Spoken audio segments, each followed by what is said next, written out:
Principles of design. In this video, we're just going to do a brief definition of dominance and unity. So the principle of dominance and unity. So taking a look at some examples, dominance can be quickly defined as one element of the design dominating over the others. That can be, for example, size, right? So in this case, in this example, the size of the crow is dominating the entire canvas. Other ways of using dominance, well, a dominant repetitive pattern, right, can be one. Dominant value contrast, meaning maximum black and white, for example, like the black silhouette against the white of the clouds, maximum contrast, or even chroma contrast, right, a highly saturated color against a really low saturated color. So here we got saturated versus low saturation on top of value.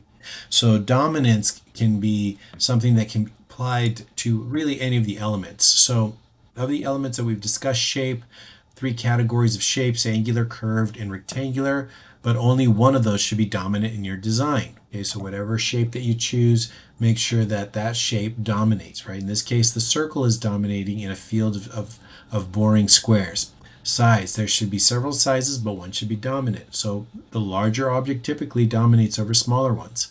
Lines, there are curved lines or straight lines, but only one type of line should be dominant here. So I don't think I have any good examples of line here pulled up. Moving on, color. So there are lots of colors, but only one color should dominate. For example, here's one, right? We have a field of cool blues, low saturated blues, right? In fact, they are shades, tints, right? Because they have a lot of white in them. And then we've got a hot red color here. So color contrast, in this case, the color dominates. Value, so light, dark, and mid values. So typically the darker value can dominate in a field, right? Grays are recessive in a field of white, so contrast. And then texture, right? So there is hard or smooth, soft, and rough, but only one texture should dominate your design.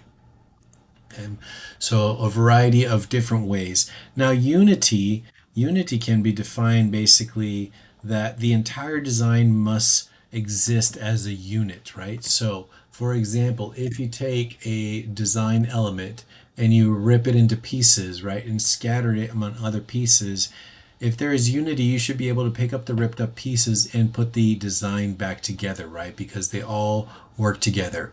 In this case here, depending on how this is cut, you might not think that the graphic fits with all of these other colors here. But if it was torn just into quarters, you absolutely would have that unity in the design. Okay, so as you go through all of these, you can see there's a variety of principles and elements of design, examples. What you want to do is focus in, make sure that there is a dominant element or a dominant portion of your design and that the overall design has unity, right? So it shouldn't look like a bunch of individual things that were ripped off and then glued back together that really have no common unity. So that's how you're going to use dominance and unity in your design.